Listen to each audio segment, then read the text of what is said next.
Hi everybody, this is Maria Christie, dating success coach at mariachriestiecoaching.com. Welcome to our weekly Heart to Heart, where I have the pleasure of connecting with female mentors, coaches, teachers, also supporting women on their journey to attract and live their dream relationship and love.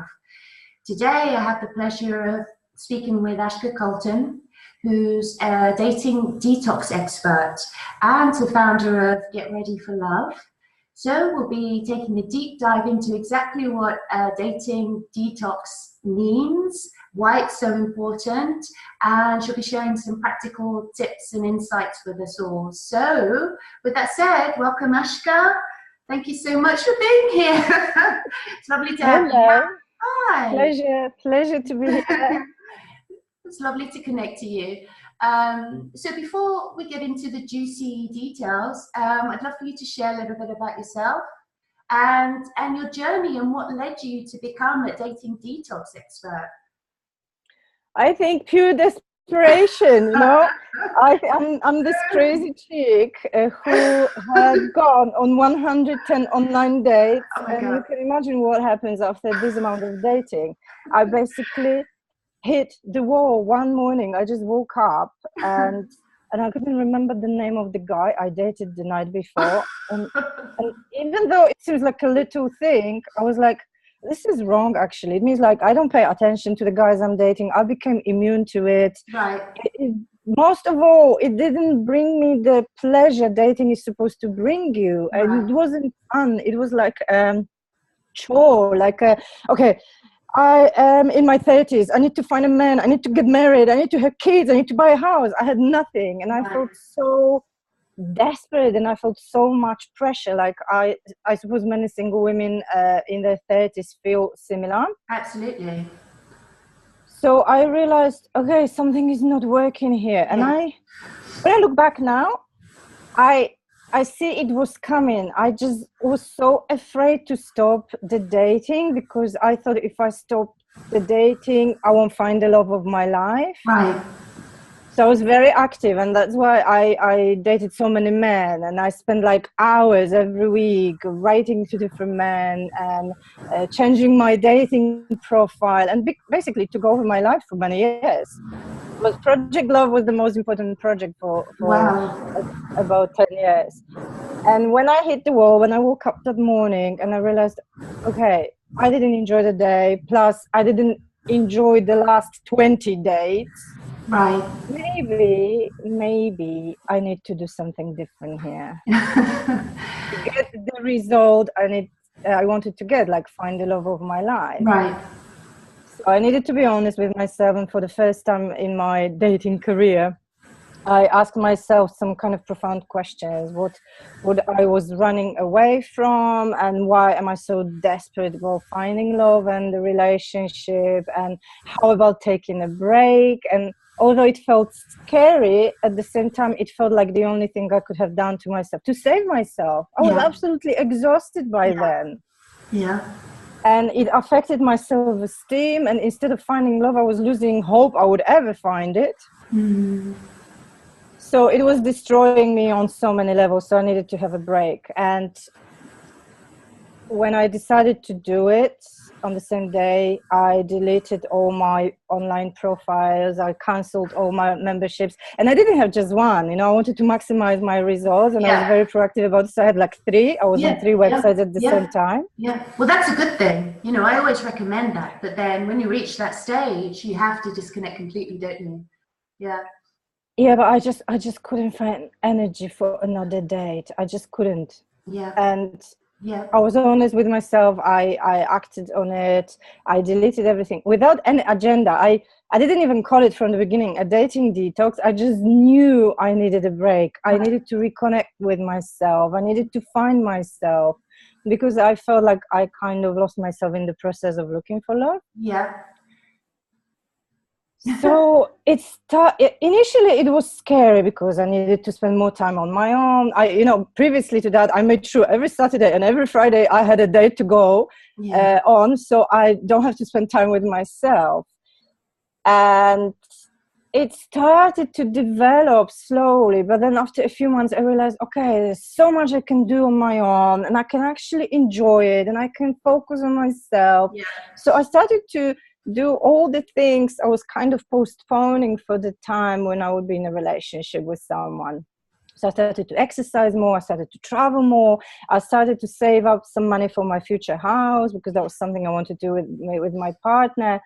I did yoga, swimming, and meeting all sorts of people, and also doing all sorts of workshops. And suddenly I realized, life as a single is not that bad. Actually, I can enjoy it.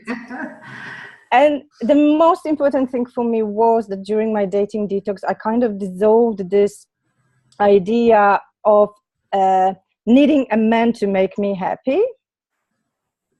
And I realized that the best thing I can do is take more responsibility for my own happiness. I didn't know how long I was going to be single for.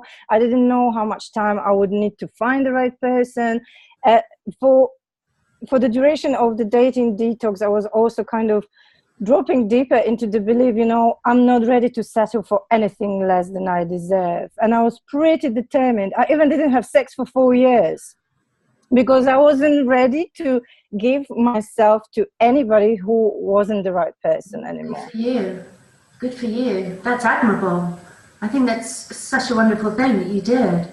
So when did you finally feel ready, Aska? What told you? What were the indicators that made you feel, yes, right, I'm done with the detox. I'm ready now. I'm ready. I'm open. I felt ready. I mean, the amount of time was about 2 years, but I chose to stay on the dating detox for so long because I actually enjoyed it. Not because I had an agenda, it had to be 2 years. Yeah. So I enjoyed it. I created an amazing life as a single. And then one day I just realized, okay, I need to have a little bit more fun and meet some men and do some dating just to have fun, not to find a relationship. Because I was pretty clear on one thing. I'm not gonna just go into a relationship to be in a relationship. It needs to be amazing. The guy needs to be extraordinary, and I'm not going to give up my independence, my freedom, and what I've built just for anybody. So 2 years into my dating detox, I kind of craved a little bit of fun and masculine energy. Yeah. And I scheduled a few dates, and surprise, surprise, I started to meet completely different guys who wanted to meet me again, guys who wanted to commit, guys who were thinking about marriages. And I'm like, okay, this is not my experience. I never used to meet guys like that. They were all kind of, I want to have fun. I'm not ready for commitment. Let's play a game here, but I don't want you as my girlfriend, this type of guys. Right. So the experience was completely different. And I was like, okay, maybe I'm not ready to date you for longer than that. I just wanted to have fun. And even though these guys were amazing in terms of, they treated me very well, they were intelligent, we had an amazing conversation during the date, I didn't feel like there was a romantic spark, so I didn't take it further. But 3 or 4 months into my dating, I met the right kind of man, and I've been with him since. And we already have a little boy together. Not a little, he's turned 2. And it felt different. And he was different than the rest because I believe I showed up differently. Right, exactly. And what did that look like? When you were showing up differently, what could they see differently in you after the detox that perhaps you weren't conveying before the detox, in terms of maybe your behavior, your attitude? What do you think those things were that they saw? So that links to your previous question, which I actually didn't reply to. Yeah, that's okay. First of all, I think during the dating detox, I dissolved my desperation for a relationship. Right. So it wasn't like I was dating with this kind of attitude. Are you going to like me? Are you going to call me after the first date? Am I going to see you again? There was nothing like that. It was like, I'm showing up as authentically as I can because I know I'm a great coach and I know how much I can offer to you, but I need to get the same back. So if I don't see that within you, I'm not going to meet you again. So it was me kind of assessing, is he the right guy to meet again? Does he have potential? Can we go a little bit further than just casual dating? And it's funny, but I think you can spot these things very early on in dating. And I was also, because I was in desperate, I was also clear and I kept my eyes open. So Right. I was kind of listening to my intuition, because I think our intuition tells us whether that is serious, whether the guy is serious about you, because there are plenty of red flags you can read along the line. That's right, definitely. And my approach to dating was like, I'm gonna have fun. I'm gonna have fun on this first date, and I'm not even thinking about the second one. Exactly. So I was more present in the dating experience, and I was connecting with these guys, not in a way like, you know, do all these things they kind of advise you, like be mysterious, flirt more, be seductive. No, I was connecting like authentically. I was curious, I was asking questions. They were also very interested in me because they wanted to reciprocate. And most of all, it was for fun rather than desperately looking for a relationship. Also, I showed up differently because I was happy with my life. Right. So I didn't show up as this kind of miserable single woman who was looking for a rescuer. I showed up as this happy, fulfilled, a woman on purpose who was just there to have fun. And if something develops, that's a bonus. If it doesn't, I still go back to my amazing life. Yeah. And I think men pick up these things. Definitely. They feel less pressure when they feel that positive, confident energy, I feel, as well, right? So they're more likely to lean in. Yes. Yeah, absolutely. You said earlier on, sorry, please, yeah, what were you going to say? I just wanted to refer, I believe the most attractive factor in dating is your inner happiness. Yes. It's not the way you look. I mean, obviously it helps, and you know, if you are, you know, looking amazing, that definitely is not going to hinder your dating. But what I'm trying to say, especially to the women who think, oh, I'm not attractive enough, I need to lose weight, and I need to do something before I become attractive. Yeah. Focus on your happiness. If you are a happy woman, many women will want to date you. Yes. Yes. It's the most attractive thing in dating, your inner happiness. Yeah, it is. You do have to present your best and true self, but that authenticity and that inner magnetism really shines so brightly when it's real, when you do genuinely love your life and you're following your passions and you're enjoying, and you do have a little bit of a relaxed approach to dating, right? So, and that was your experience too. That's wonderful. Yeah. Inner magnetism, I love it. Inner magnetism, which comes from your inner happiness. Yes. So, yeah. You know, before we started this interview, we had a little chat, and we both agreed that, you know, it's about 80% of the inner work and 20% of the dating strategy, and, you know, how to date. Absolutely. And it's very important to focus on this inner work, which will help you become the woman who easily attracts the love of her life. Absolutely, absolutely. The strategy in itself is very simple. You can do 101 things to meet, you know, more men, quality relationship-orientated men. That's, I believe, the simple part.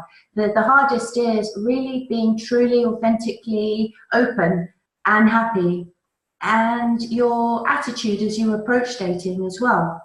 Yes. Also having understanding about men. I mean, you mentioned earlier that, you know, when you're in tune, when you're connected to your intuition, you can identify the red flags early on. So having that knowledge and awareness also helps. Yeah, definitely. You know, there's not enough knowledge. I mean, there's never too much knowledge, and the information you get can definitely help you show up differently. But that's not, if you just focus on learning about men, about dating and everything on the surface, and you never address your inner work, you'll be stuck on the dating treadmill for years, like I was, because I never thought you had to do the inner work to actually be more attractive and more confident and more kind of skillful with dating. That's right. So it's interesting, and as you and I am all about the inner work, and the dating for me is less important, because when you have found yourself and you found this kind of grounding within yourself, and you feel like you don't need a man to feel happy, and you enjoy your life here and now, it was amazing. It was more amazing than finding the love of your life, believe me. It does. It does. I love what you said as well about the inner confidence, though, is also connected with having clarity on your needs. You said earlier you were absolutely sure, without question, that you weren't going to settle and that you weren't going to compromise your standards. And that comes from having that confidence as well. And that's key, isn't it? And men also respect that. They respect a woman who conveys her, her standards, not in a bitchy, diva-like way. That's not what we're talking about. We're talking about quiet confidence and, self-assurance. That Yes. you know how you want to be treated. And you had that too, right? After the dating detox.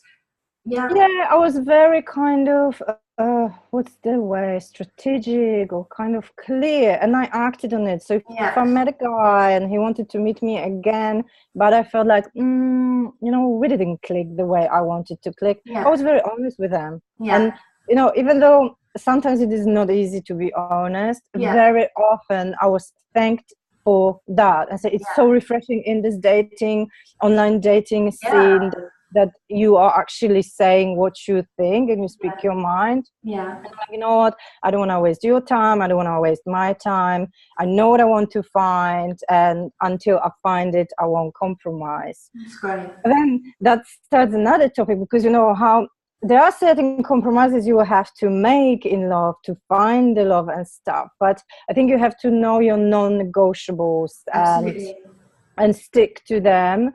And because otherwise you will end up with someone who really can't give you what you want, and you won't be happy with that person, entirely happy with that person. So it might be a waste of time. So I didn't want to waste my time anymore, because I wasted so much of it before. And I spent so many months, years in relationships without any future, just because I was afraid of being single, just because I was afraid that I would never find the right person. So I would better stick to this guy who wasn't really that cool, rather than be single and risk it. But I think you have to take risk. If you want to find true love, you have to take risk. You do. You have to be prepared to get a bit uncomfortable, right? But with that comes more confidence. I think it's a positive thing, and it's very empowering. I agree. And many more people go through this experience and feeling than we realize. So it can be very difficult on an individual basis, but I'm sure your clients have been through the same experience. I mean, would you agree that most women sort of find success through taking these steps of pushing past their comfort zone and taking those risks? Oh, definitely. Plus, learning to set the boundaries and respecting them, communicate them. Yes, I agree. The steps can be difficult, and especially at the beginning when you start implementing them. But the more you stick to them and the more you apply, the stronger you feel, the more confident you feel, and then you develop this. How did I describe it once? I can't find it. I used it in one of my blogs. That this kind of still hard attitude towards dating and finding love. You have to be persistent. You have to be determined, like with anything else in life. When you look for a job, you don't go just to one interview and you go like, oh, they didn't want me, I'm gonna give up. Absolutely. Yeah. You learn from the experience, you go to another one, and you become more confident and more skillful. It applies to dating the same way. Absolutely. And that resilience is essential. It's essential in all areas of life, right? I mean, imagine we'd all be unemployed if we gave up after the first rejection, work-wise.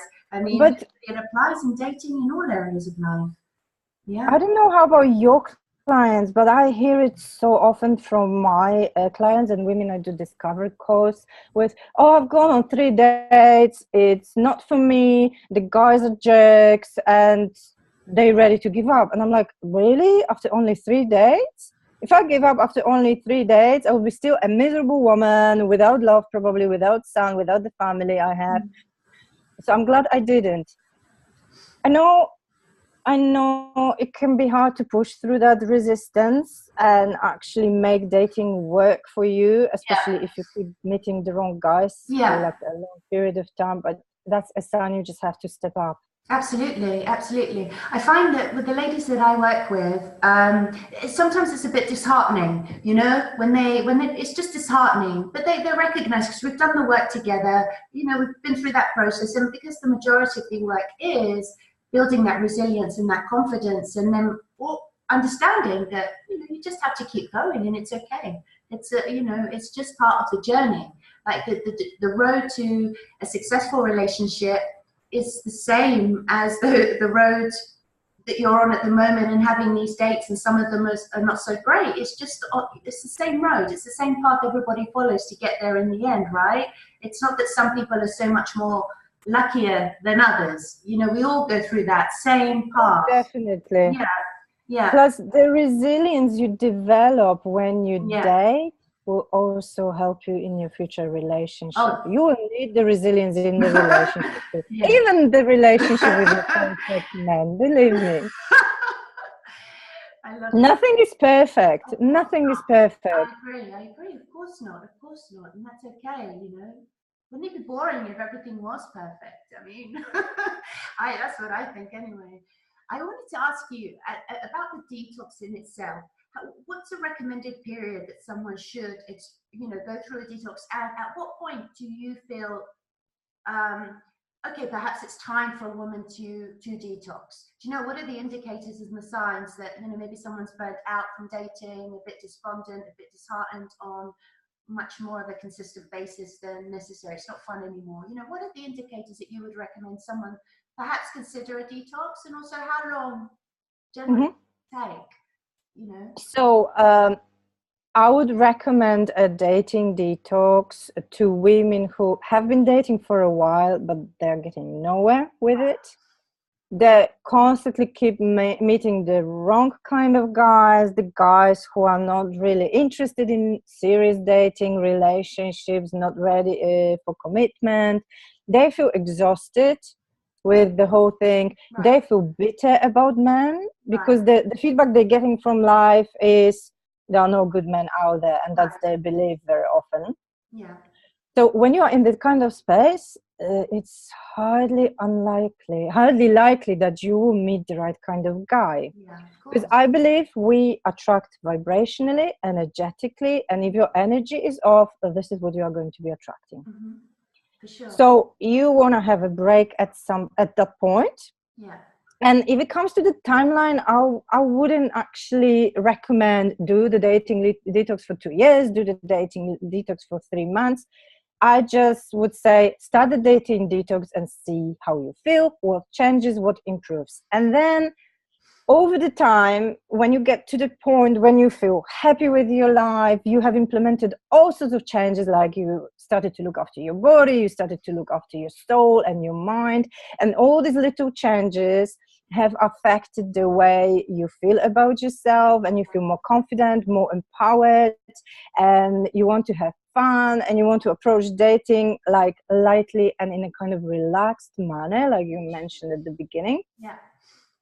And you don't feel like you need a man to be happy. You don't feel like you need to fill the gap in your life because you have already addressed it. And definitely you don't feel desperate for a relationship. Yeah. It's the biggest repellent. If you approach the dating like, I need a man because my life feels so crap, Yeah. that's a sign that you need to take a little break from dating. Yeah. And get yourself to a happy place from which manifesting the right kind of guy should be easier. Yeah, absolutely.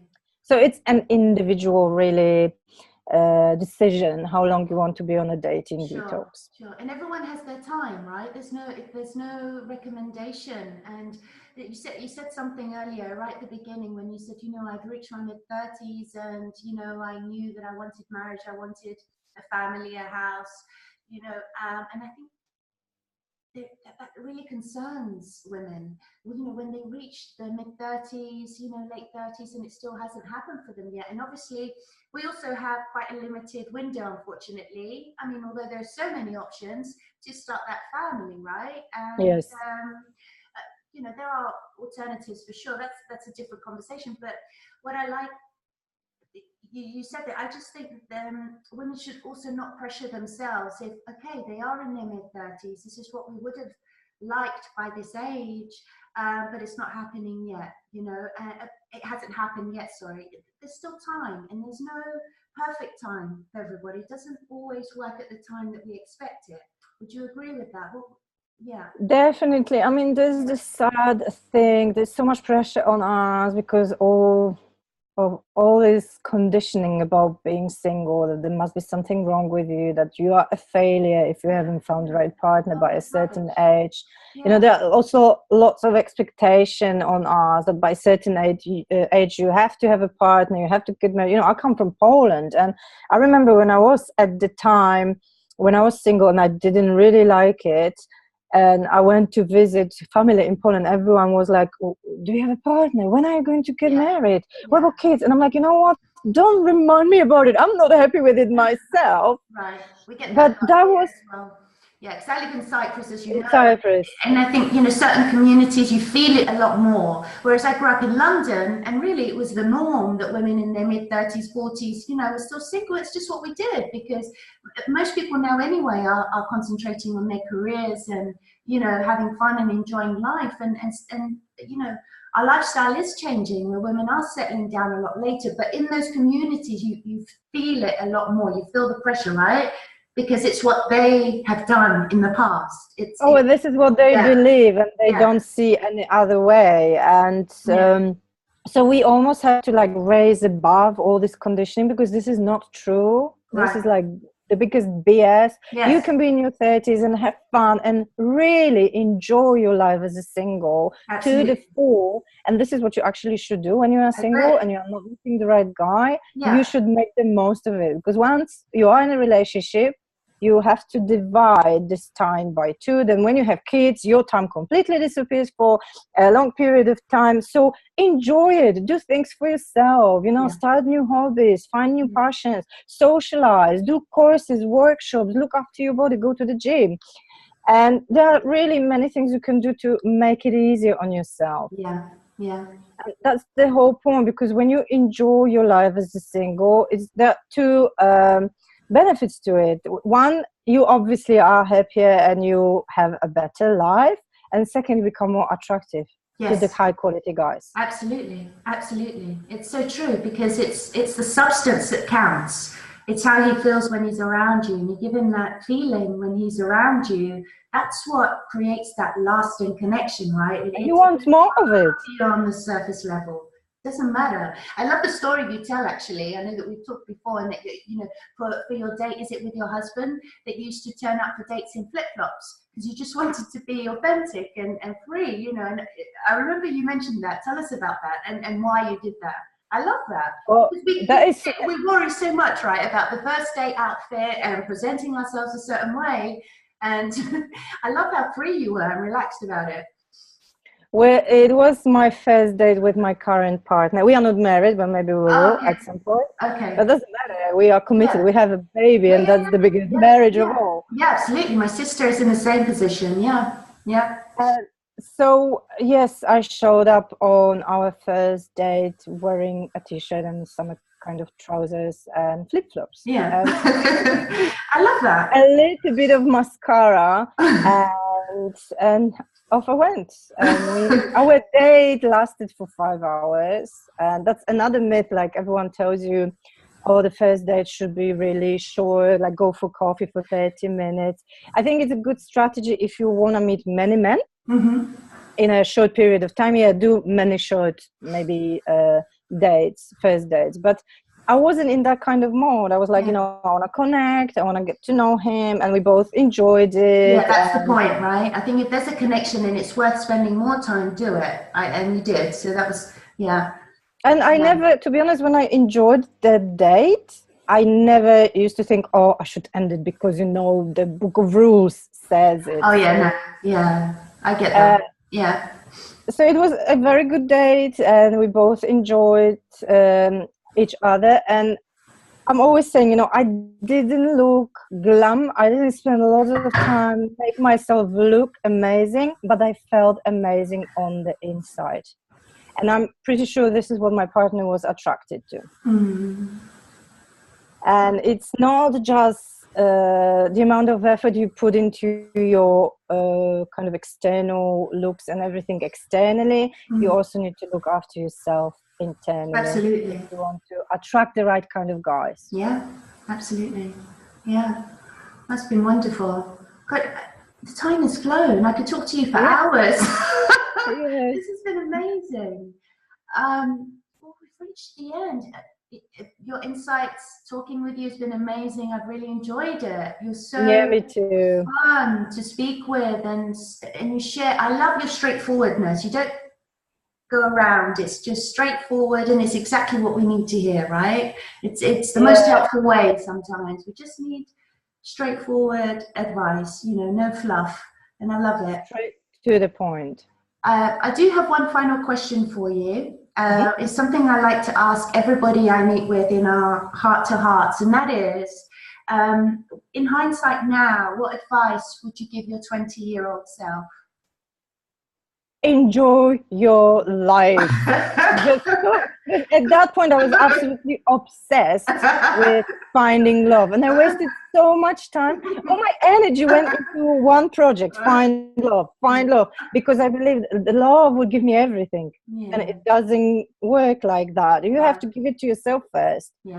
And I think by living your life, you also get to know yourself, and you become more kind of confident about yourself. So this can create so many good things in your life, and then when you start dating, you date confidently, authentically. You are not that kind of worried whether the guys like you or not, and you stop looking for validation. There are so many good things. So enjoy your life to the full until you meet the one. And continue enjoying after too, right? Oh yes. It doesn't last. The inner work doesn't stop the moment you enter the relationship. There will be other things to address, and you'll be working on other new things. So it never stops. Yeah, that's wonderful. Thank you so much for your time, Ashka. It's been brilliant. Welcome. It's been brilliant. Really enjoyed it. So can you share with our audience where they can find you and how they can connect with you? Of course, the easiest way is to probably go to my website, which is called getreadyforlove.uk, and everyone can download a little guide how to get ready for love with the dating detox. Perfect. And I also have the same Facebook group, Get Ready for Love with Ashka Colton, and it's a nice community where you can get the sense of sisterhood and ask questions, and I'm there daily, so you can get your questions answered and get extra inspiration for free. That's perfect. Thank you. I'll add those links to the bottom of the video. Fantastic. Thank you so much. Thank you, Ashka. We'll say goodbye now. And I hope we can reconnect and do this again and delve into the next stage, which is, relationships. A happy relationship. Definitely. Definitely. Everyone's been a pleasure. Thank you so much. Thank you, Ashka. Take care. Bye-bye. Have a wonderful weekend.